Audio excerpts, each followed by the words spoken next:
Hey everyone, welcome to Catalyst Energies. My name is Dee. Thank you for joining me. I'm so grateful that you're here. This is the full moon report. We're going to have a full moon in Scorpio today, actually tonight, 11:30 p.m. Eastern Standard Time. So we're going to talk about this full moon, what kind of meaning it may have for us. We've been leading up to this, and I know I have definitely been leading up to this in the dailies now this whole cycle since our new moon in Aries. So the full moon is a culmination point. It's an opportunity to kind of take stock of everything that has been developing over this lunar cycle. We set intentions with the new moon, and as those intentions grow over the course of the cycle, the full moon is showing us everything that has culminated as a result so far, and showing us and reflecting back to us those aspects of our emotional landscape that often is operating under the surface in our subconscious where, it belongs. That's where it's supposed to be. But when we have this full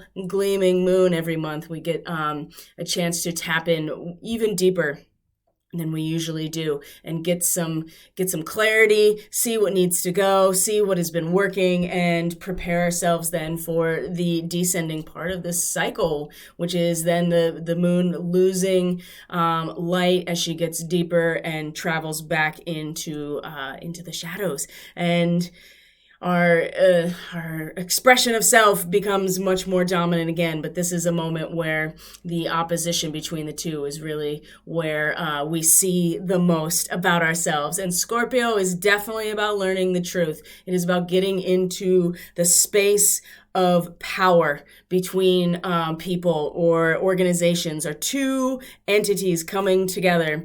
It is about the power dynamics that exist there and the incredible emotional depth that also exists when we cooperate, when we're in communion, and the resources that we're capable of creating, either financial resources in a business or, the power of physical intimacy in a sexual relationship. That's a very scorpionic activity as well. And there's a strong desire and hunger to really merge with another and to create that space of cooperation and the resources. But there's a dark side, and that is what Scorpio is about, because the ultimate dichotomy is life versus death. And the ego death is a big part of the Scorpio archetype as well, because you have to face that other side of yourself that's often mirrored in our relational work. And this is where we all learn about ourselves in our relationships. We don't exist in a vacuum. We exist in separation from source in order to learn what it is to unify again. So Scorpio, for all of its, all of the occult references, the darkness and the shadow, it's really just learning about who we really are in the face of our own opposition. That's usually, reflected back to us in our relationships. But this moon, is going to set the tone for this Pluto retrograde cycle that is going to come almost immediately after this full moon. So Pluto is going to start retrograde tomorrow on the 27th and go all the way back to 24 degrees, 19 minutes of Capricorn, until early October 6th. And we'll talk about where Pluto was before, at this degree before. We'll talk about that and its relevancy because of when it was, and how this whole cycle is going, the rest of this lunar cycle, for sure, there's going to be some quantum leaps, for sure. And it's not going to be comfortable. There's going to be a lot of Taurus Aquarian squares on major levels, as well as the third quarter square of the sun and moon, because the sun is in Taurus. We have Beltane that's happening during the next 2 weeks of this lunar quarter. So a lot is going to get packed in after we have this full illumination of the deepest part of ourselves and how important it is to become like a clear lake in upon which the full moon is able to be very clearly and accurately reflected. So the still waters run deep with Scorpio. So the more you want to get to the truth, the more you want to learn about yourself and face your true nature, you do have to find a way to quiet that disturbance along the water of our emotional landscape. And this full moon is going to show us where that is, how to do that if we aren't doing that, and if we are expressing ourselves through a very natural anticipation of what's happening, this causality of natural cycles, and use our imagination to prepare for such things. This is the light of the sun that will illuminate the moon at this point and show us how we can actually still our mind. Because if we have faith in the cycles of nature and faith in the fact that everything moves in a cyclical fashion, and that you can anticipate certain things based on your observation and based on your being in tune with the natural rhythms. That's a very Taurus aspect as well. And it's about the physical world that you interact with as well, and your resources in Taurus. So the sun, as we express ourselves and find ourselves through this natural fulfillment, when we are fully finding and feeling our sovereign power within that, then we will be able to have a very clear and calm emotional state that will allow us to be reflectors of inspiration. So this full moon is going to show us what we need to see as we are about to embark on this Pluto cycle. And like I said, we'll talk about where that's going, and when it's coming back out, and what it may mean for the next 6 to 9 months. This cycle is really starting now, and this full moon is getting us each personally prepared for how to best navigate that cycle. Quantum leaps, uncomfortable fixed squares between Saturn and definitely Saturn, Aquarius and Taurus. Natural fulfillment, the natural world, being in tune with the rhythm of Gaia and the very Venusian material manifestation, versus Aquarius, which is the quantum leap. It is outside of time and space, which is not where the physical world is. And so these squares are going to really test our ability to exist in two places at once. And that's part of the process of moving into different dimensional perspectives, or different dimensional experiences, I guess, because the fourth dimension is definitely your movement through time. And the Aquarian archetype is able to do that because you are outside of time. That's very Saturnian and Capricorn. It's the law of the 3D material universe. The fabric of our universe is space-time. Once you pass the 3D into the 4D, though, you're able to pass through time instantaneously. So that's why a lot of the 4D experiences are astral. And I talked about this morning on the daily. So no need to go over it here. So you can always check that out if you want to get that conversation. So let's start looking at some charts, because this is an astrology report, not me waxing astrological. Well, that is an astrology report. But anyway, here we go. Let's see here. So today is the 26th. Here is our full moon chart. And I talked about it earlier today. We got this trine, out of sign trine, because now the moon is in Scorpio, making a trine connection in the same sign as Mars. And so the moon is starting to find some sort of congruency with Mars, but is also in a trine still to Jupiter at the end of Aquarius. So this is really stabilizing us in terms of where we're committing ourselves to, and having the wherewithal and the courage and the endurance to move forward, despite what we may come to feel, what we may come to learn, and it's the uncomfortable process of doing something different, potentially, which is very Aquarian. And as you see, Jupiter is expanding considerably in the late degrees of Aquarius, and is getting stronger because Jupiter comes into its home sign of Pisces. It's the co-ruler of Pisces with Neptune. So it's going to get strong and be in its rulership soon. And so Jupiter's really starting to expand now as it's getting to the end of Aquarius. So you can really, it just feels like such a, like we're just gearing up for this quantum leap moment, or several of them, that is going to be really uncomfortable, and we're going to really need to, harness or sink into our own ability to keep the emotions calm and collected and still, so that we can get to a deeper inspiration that's going to help stabilize us and move us through difficult situations. And Mars, of course, is protective and is able to get a lot. It's the Chariot, in the tarot. That's a really great representation of Mars in Cancer, because it's a warrior and lots of armor and is on this mission, but it's very protective, and it has this sense of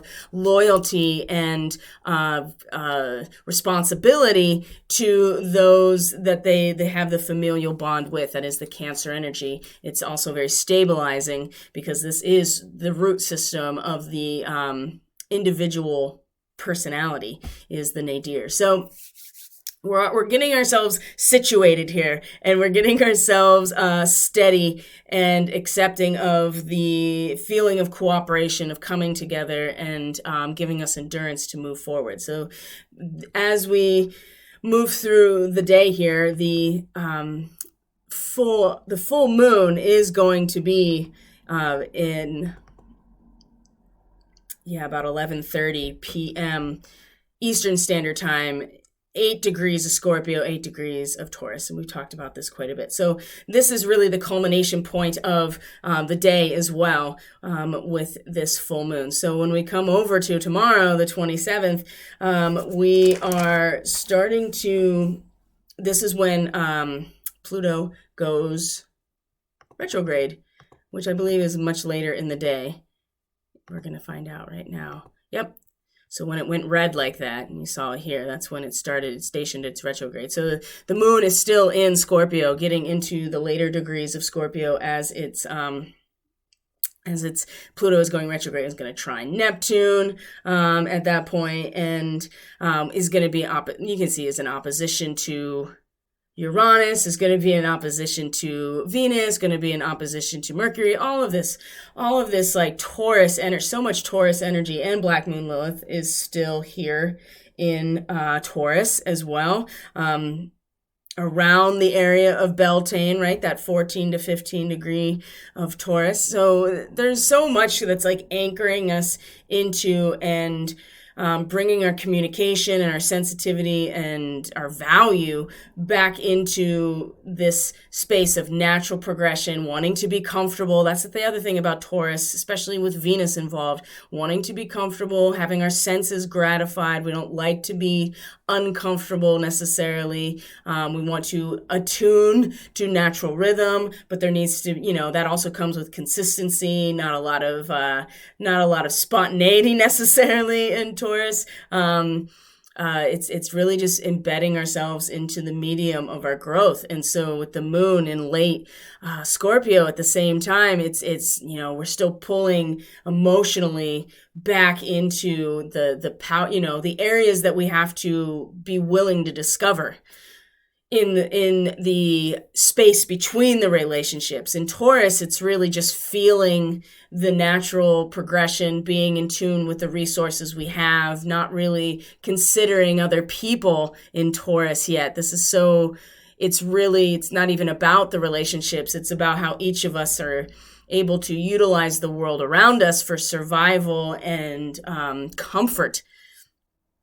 In Scorpio, you're foregoing your comfort in order to go deep into the mysteries of relationships and the mysteries of life. And so in some ways, with all of this, Mercury and Venus and the Sun all in Taurus, really just, like I said, anchoring us in terms of our minds and our expression and even our sensitivity in relationships. Even with Uranus like being disruptive, we still keep getting brought back around to this wanting to just kind of just be in the moment here. And the moon is going to be like, well, that's great, but we're going to start sinking really deep into the mystery here of life. And at the same time, having Pluto go retrograde. So you can see now why it's going to be really important that we allow ourselves the experience and the space in order to still our emotional response and our allow ourselves this depth of feeling without having it disturb us, if that makes sense. Because there's going to be a lot that I feel like over the next couple of months is going to be quite disturbing. And when Pluto finishes its retrograde at 24 degrees and 19 minutes, it's going to be in early October. And that is the same degree that Pluto was at last March 2nd, 2020. So if you remember, here in the United States, it was only about 10 days from then that they really started to push the social distancing lockdown measures. So we're going to go over some very significant territory with Pluto again over the last year plus. That's really when it started to kick off, was March, before the equinox. And so we're going to go over all of that territory again, guys, with Pluto. Every piece that was, didn't get dug up and destroyed the first time, it's going to dig even deeper, right? And this is what this full moon is about. That, remember, we're going to sink down into the depths, and it's really about, tuning into the natural rhythm of things that's going to allow us to sink deeper emotionally without being scared and being frightened and being freaked out by what we don't know. Because what Taurus says is that there's always a cycle. So even if you don't know exactly how it's going to, you don't know when it's going to snow, what date it's going to snow necessarily, but you know that during this time frame, snow is going to come. And so you have your sled and it's ready to go for when it starts snowing, and it's this ability to imagine. So you know that there will be a natural progression of the material world around us, even while we go into unknown territory in Scorpio. So yeah, it's going to be interesting. So the 27th, that's what happens. The 28th, now we're going to start getting into the meat of things here. Let's see here. I have it all laid out. Let me get my notes, because now we're officially in the third week of the lunar cycle, the third lunar quarter. So the full moon, we're going to be working with this energy all week leading up to third quarter square. And so we see on the 29th is when Mercury is going to come into a sextile with Neptune. And Venus will come and make this same sextile to Neptune. Eventually, the Sun will come and make this same sextile to Neptune, but maybe not at the same degree. So, but definitely Venus at the same degree. There's something about the process that we certify our own personal worth, and that not we to ourselves, but the process of how society does it certifies our personal worth. In a sextile to Neptune, Mercury first, okay? So we're wrapping our minds around and trying to interact in terms of our nervous system, sensory and perception, our immediate environment, how we communicate, how we think about things, the data that's moving about this particular aspect.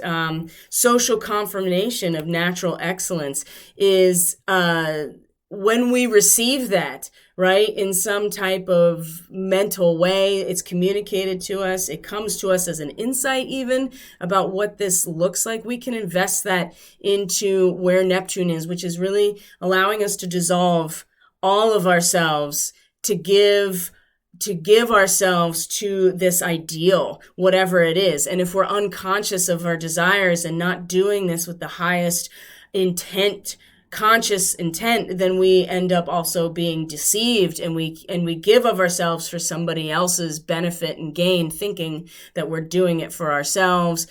So this is a really strong time in general to be giving of ourselves. It's when the empath is in that codependent relationship with that narcissistic personality, and we all have both, and some people tend towards one more than the other.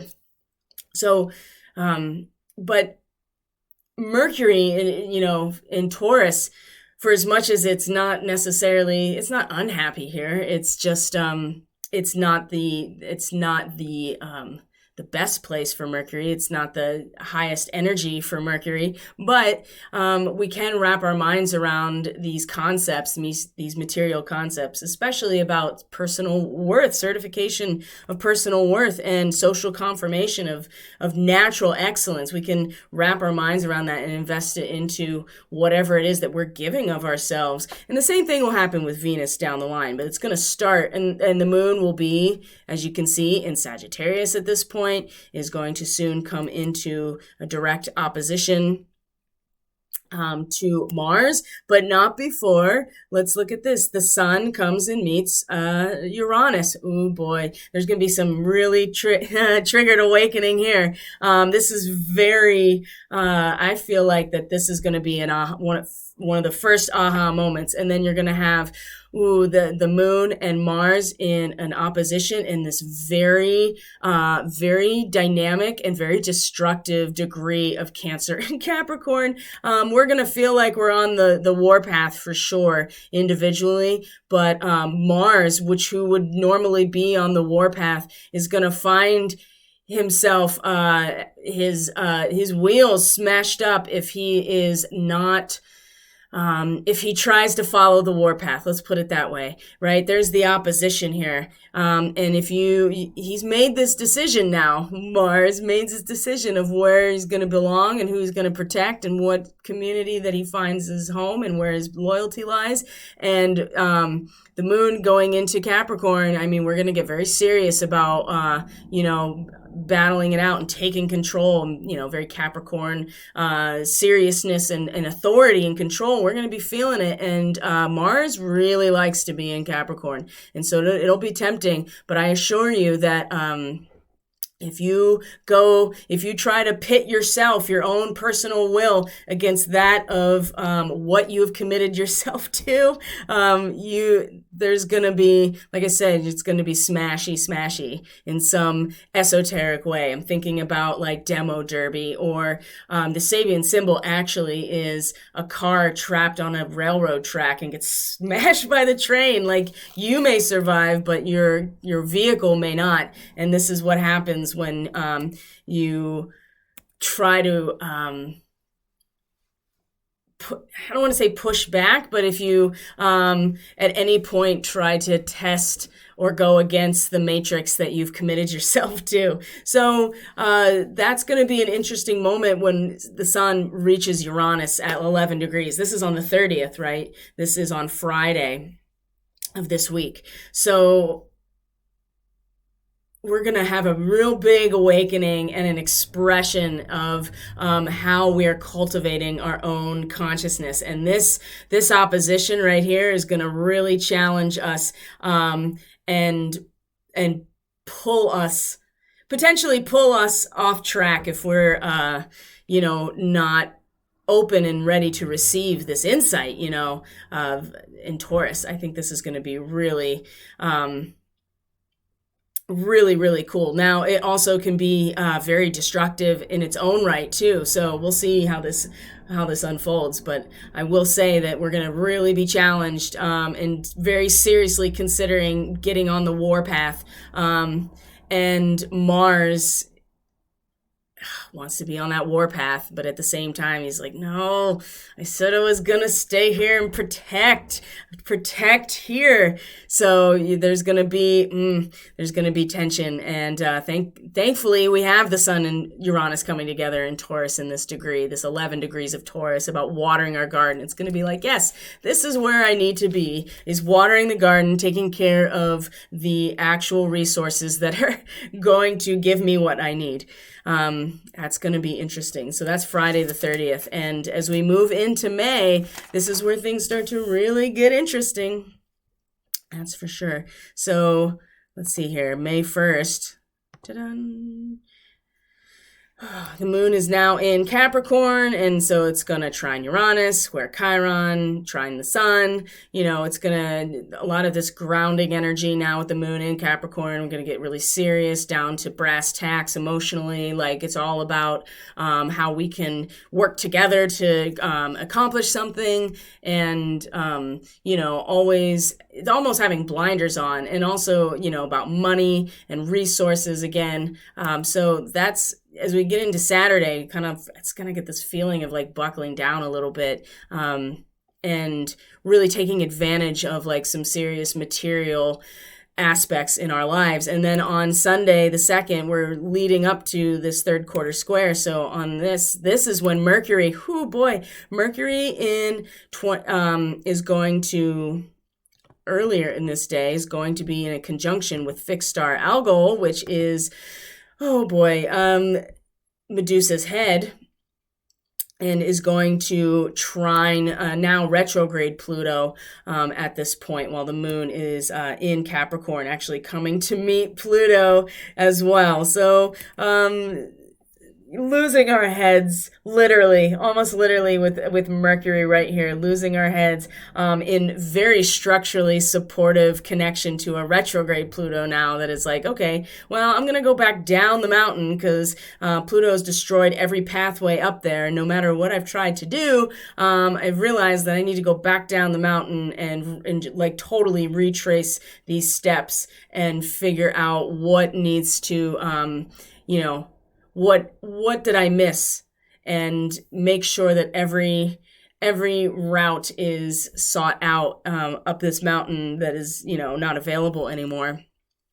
Or the ones that hadn't been available. I'm using metaphors here based on these Sabian symbols. But what I'm saying is that, Pluto retrograde is going to really force us into some very deep, esoteric, metaphysical transformation. And we're going to go over territory we thought we were done with.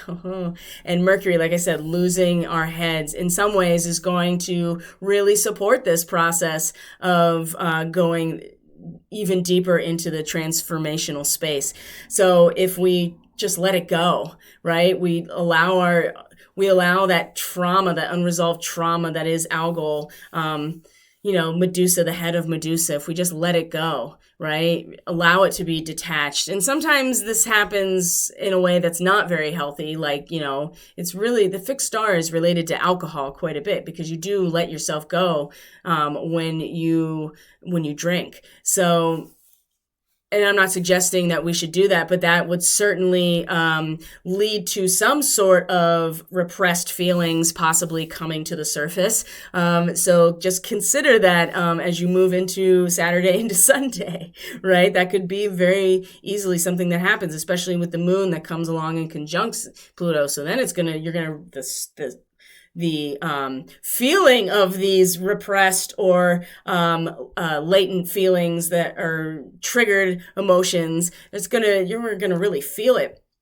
Now, at the same time, Venus will come into that sextile as well with Neptune right here in Pisces. And so again, the certification of worth, the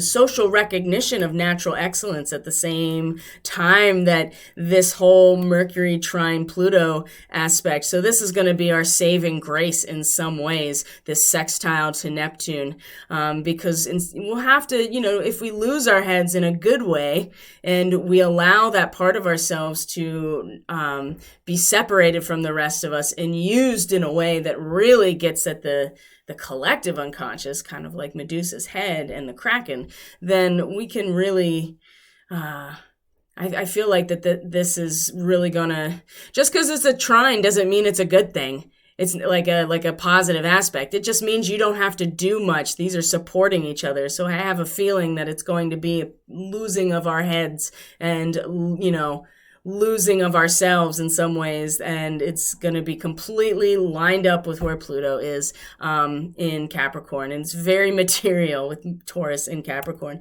And like I said, Venus is going to be in that sextile with Neptune. And this is a really nice investment of what we are sensitive to into what is it we are giving of ourselves.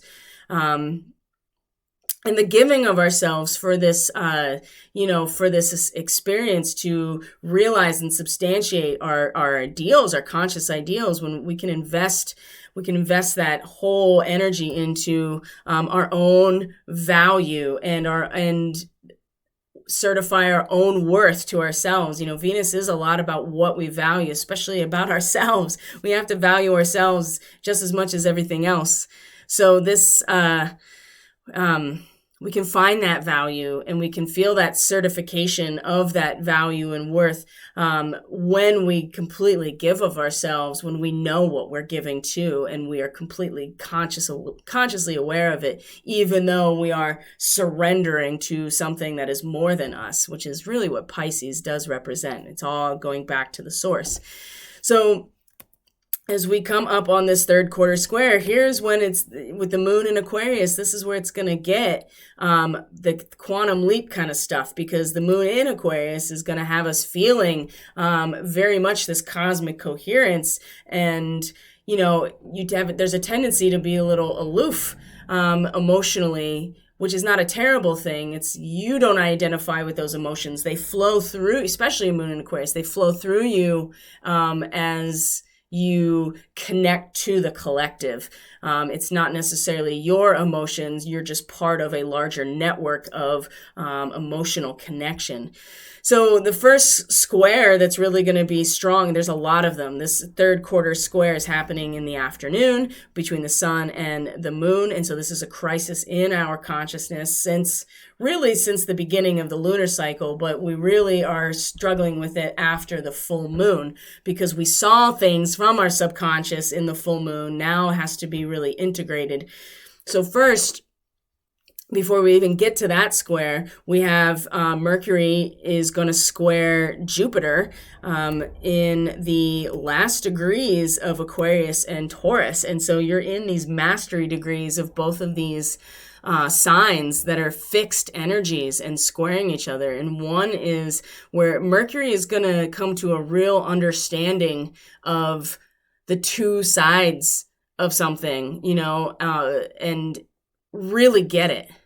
Like really, it'll be very substantiated and confirmed in a mental space. It'll be something that you can grok, right? That's Mercury at this last degree of Taurus realizes that in order for there to be any true understanding of anything, and this is where Gemini will make sense more, is that you have to be able to interact with both sides of something, that there is actually two shoes to a pair, right? There's two sides of a coin. So Mercury, the thing that is going to be a challenge is that squaring Jupiter at the last degree of Aquarius is like the conscious totality of being and emerging from a chrysalis. It's going to be a big deal. So Jupiter is going to really just like burst open the chrysalis as we come out as this new being, but our mind is like working with the natural progression of consciousness. And this is where it's going to start being really uncomfortable as we leap forward. Because a lot of our Mercury and the Sun and Venus really represent us, like in terms of our expression and our mind and even our sensitivity. It's way in Taurus, which is very much rooted into the natural cycles. So the Aquarian aspect is really it's really a challenge to exist in 3D and 4D at the same time. And this is what we're being asked to do. And we'll have these quantum leaps, these DNA upgrades and activations are really about to go. They're really about to happen. And so Then we have the sun the sun is going to square Saturn, and then that's really going to be, that's even more frustrating, right? This part of us, the expression and our fulfillment of ourself is really wanting to just like live and let live, like really get into the natural world and be present in it. And this is right before Beltane. So the sun, it's going to square. It's just like the child squaring off with dad, and the disciplinarian, right? Like the wall of time is Saturn. And that is about shortcutting a process of natural evolution by exercising all of these human traits, which is will and mental skill and physical self-discipline. Oh boy. Wow, this is going to be a real challenge to us in general, because we're not going to really want to be ready for where this is going. And the moon is also going to square Uranus on this day. I mean, squares, all these fixed squares between Taurus and Aquarius this whole day on the 3rd is really we're not going to like it. Some people might. Some people thrive in that space. And maybe that's something you can, that would be, I mean, people with fixed energy are going to feel this for sure. Moon square Uranus. Like I said, the moon in Aquarius is going to square Uranus in Taurus. So it's really going to be, we're going to feel like that we're going to get this new inspiration from this place, this silent place, that when we when we finally decide and realize that it's just people are people, and we're not just screens that we project. We can be, but that's not a healthy collective. Healthy collective is made up of individual people. So we may be feeling like, okay, we get that. So now it's, I'm going to just really sink into this moment and get some inspiration. Well, Uranus, again, is just like, you still have to cultivate the ground if you even want to get to a point where you're getting inspiration. Like, come back, remember, you have to water your own garden. You have to tend to your own garden if you want anything to grow, and then realize the nature of the universe, right? God, Carl Sagan, doesn't he say that if you want to make an apple pie from scratch, you have to first start with the universe? Something to that effect. I'm going to have to find it. Yeah, I'll find it. It's something like that. And that is this square with the moon square Uranus. We may feel like we are ready for the universe and like to receive this information in this moment of meditation or prayer or silence, or just being present in the moment. And Uranus is like, yeah, but you have to actually cultivate the material reality that allows you to even get to that point. And then the moon is going to then trine to the north node, which is also then, but showing us that everybody's in their own place. Everybody's on their own step in this one staircase that goes up to the ascension point, whatever that means to you, that we're all equal in the eyes of God, that we are all divine.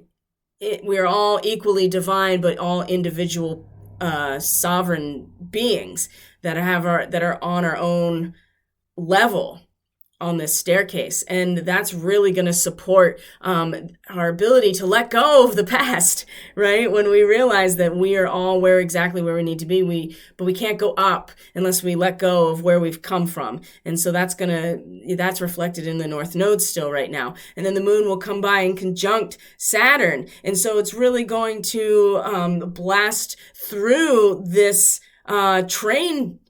blast through this mountain to make a train tunnel, right? The ability to shortcut the process of natural evolution. We're really going to feel how we can, our emotional state is really going to support the demolition that Saturn is requiring in some ways. This is just what it is. We have to use these things, our skill and our willpower and our discipline we have to jump forward. We have to take this quantum leap. There's no way around it. And we may want to just stay on the beach and play with shellfish, and that's fine. And the sun is really, that's where the sun is. It's like, I just want to be. And just remember, Beltane is when the seed splits open in the ground. No going back. The lift of the sprout out of the soil to the sun to a consciousness is getting to Gemini. So, but in the meantime, we are now starting to feel our way through that. Like we can feel that it's time when it conjuncts with Saturn, but then it's going to come and square the sun. So are we going to be like children playing on the beach and just letting, just letting life happen? And that's really strongly where we want to be. That's where we are fulfilled. That's where our minds are, all of this Taurus energy, and Uranus keeps bringing us back to that point. But the moon in Aquarius is offering this challenge to that, saying, but, look at where we could be if we exercise all of these traits that make us different than every other being on this planet. There is something unique about humans, and the Aquarian archetype reflects that. It's outside, it's the ability to conceive of beyond just the material world that the Aquarian archetype represents. So when we move into week 4, which I'll go into more detail on next week's astrology report, we will move into Pisces. The moon will move into Pisces, and that, through the 5th, come back. So the 4th, the 5th, the 6th is when Venus is going to trine a retrograde Pluto. So again, we're going to come back to Algol one more time, this time with Venus as well. So we've lost our heads in terms of the material aspect, but this is now when we're really going to feel it, right? Because that's what Venus does. She feels it. And we're going to feel the ramifications of having that part of ourselves leave our body and support this very deep transformational cycle with Pluto and retrograde.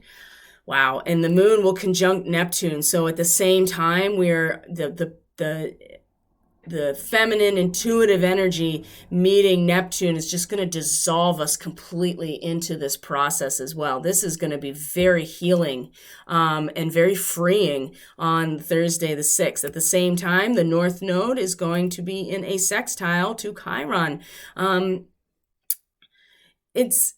When we finally let go, we can finally let go of the past. And it seems like this position of Chiron, where it's been in really keeping us from organizing ourselves, organizing our own consciousness, knowing who we are, and be the ruler of our own potential and desire, within us, right? Instead of it just being a bunch of reactionary behaviors of desire, which, that can be where anger and tempers and stuff with Aries people comes in, because there's no forethought. There's just action a lot of the times.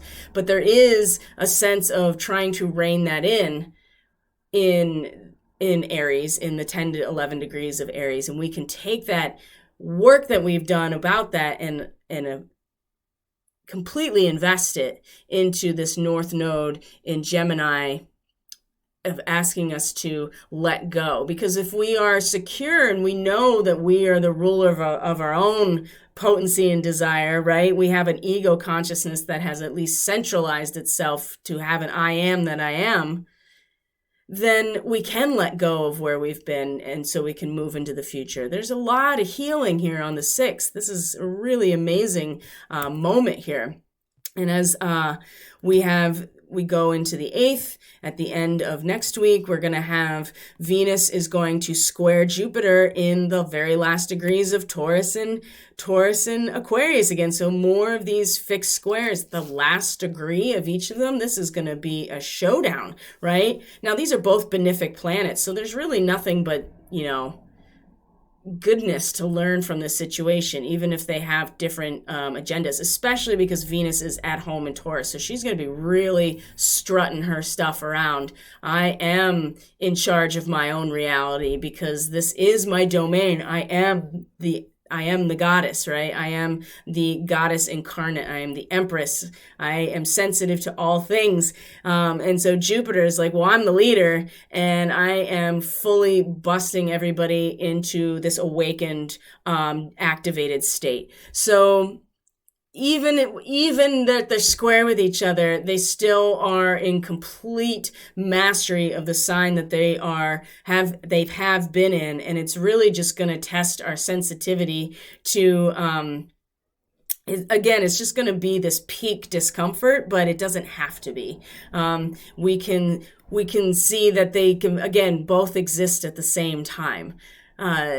And they have to, because that's what a square is. They just have different trajectories in terms of their expression. And one is very bold and in charge, which is Jupiter, and the other's in the sign of her rulership, making her very one is expanding and the other is contracting and attracting and is more magnetic. And so we can work with this square. And then she's going to move right into Gemini from there. So you can see that on the 8th as well. She's going to move right into Gemini, and we are going to be very sensitive and curious and very social when it comes to the realm of ideas. This is going to be interesting. And communicating, just loving it, right? Loving the diet, loving the ideas, loving the communication, loving the social aspect of being able to communicate, and being very comfortable in some ways with all of the possibilities that exist at the very beginning of Gemini. It's just a matter of exploring. The thing about Venus is that she doesn't like to be wrong or uncomfortable. So, that'll show itself much later, I think. In the meantime, we're going to move on to the 10th. So now the moon is in Aries into Taurus, and now we're back into a moon in Taurus. It's going to conjunct Uranus and square Saturn. Again, so more fixed squares between Aquarius and Taurus, but also the moon is going to meet Uranus, is going to sextile Mars, and instead of being in a square to these aspects, so that's good. The moon is exalted in Taurus. It has power in Taurus, and so even though it's in a square to Saturn at this point, when it comes to being able to bypass what is a normal evolution, the moon in Taurus is going to be like, no, but I really do want to, I really do want to actually just play and be in the present moment and feel it for what it is and value that in and of itself. And so, there's going to be a chance to turn it back around towards the end of the cycle. Mercury is going to conjunct the North Node, and we are really going newly open lands, right? We are going to see all of the new opportunities. We're going to conceptualize it. We're going to wrap our minds around the direction that we are collectively going in order to evolve. We are going to see very clearly all of the new opportunities in this moment, and then Mercury will also come around to there's Mercury right here, and then into a sextile with Chiron as well. And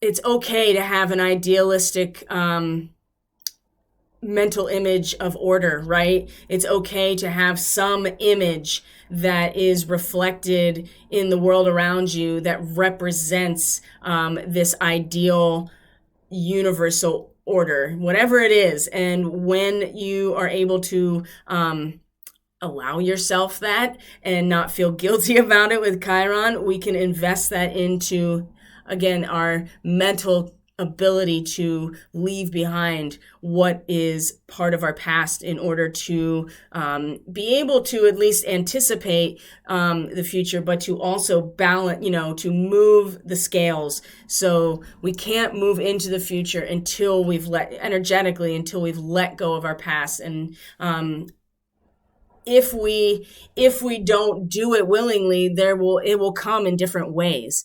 So a balance will always be sought after. It's part of homeostasis in the universe. So when we come into the new moon on the 11th, I'm not going to go too much into it, but what I will say is that the degree that the moon and the sun are in when they meet is about, it's a white dove.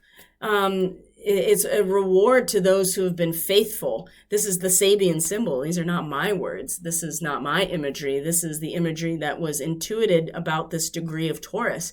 So I suspect that for the quantum leaps and the discomfort that we are going to express or to experience in the next 2 weeks, and what it is that will allow us to keep ourselves settled and balanced. We're going to see that at the full moon, what needs to be let go of, what do we have to face on our own in our darkness, and how we're going to get there, right? We have to be able to still those waters if we want to go deep into them. Despite all of that, when we get to this next new moon on the 11th, we are going to really set intention about seeing some signal, right? Some signal that spring is on its way, type of thing, right? The white dove, right? This represents peace, but it also is a message of hope. Right? And that's really what this next cycle, which is going to have the eclipses in, by the way, the next lunar cycle, that's going to be a big part of it, is the hope and the message of peace that we really can build within each of us. So that's a lot of information. So I'm glad you stuck with it. And I will be here every day, Monday through Friday, with the transmission, the daily medicine transmission, as we track the energy together, because it really does amplify with how each of us interact with this geometric pattern that unfolds, the matrix of our reality, and the time wave is just chugging along. So it really is up to us how we impact our ride along these fixed points in time. But I think we're going to see a lot with this full moon. And like I said, it's going to be uncomfortable and very intense quantum leaps. And we kind of just have to bear down and be ready to shoot through those wormholes, because that's how we're going to get through this. So if you're interested in a reading, you want to know your starseed origins, if you're curious about how this full moon is going to affect you and your chart, you can book a reading at catalystenergies.net, and that is in the description box below. We are on Facebook and Telegram as well if you want to keep in touch on social media. And as always, when you interact with this content through sharing, through liking, through subscribing, through commenting, it actually does support the dissemination of this information through the AI algorithm. It lets that algorithm know that, or lets that AI know that it's information and it's a video that's worth spreading to a larger audience. So if you are interested in supporting me on Subscribestar, you can find that link in the description box below as well. All right, guys, have a happy and super full moon, and I will see you guys on the next daily, which will be on Tuesday the 27th, when Pluto goes retrograde. See ya.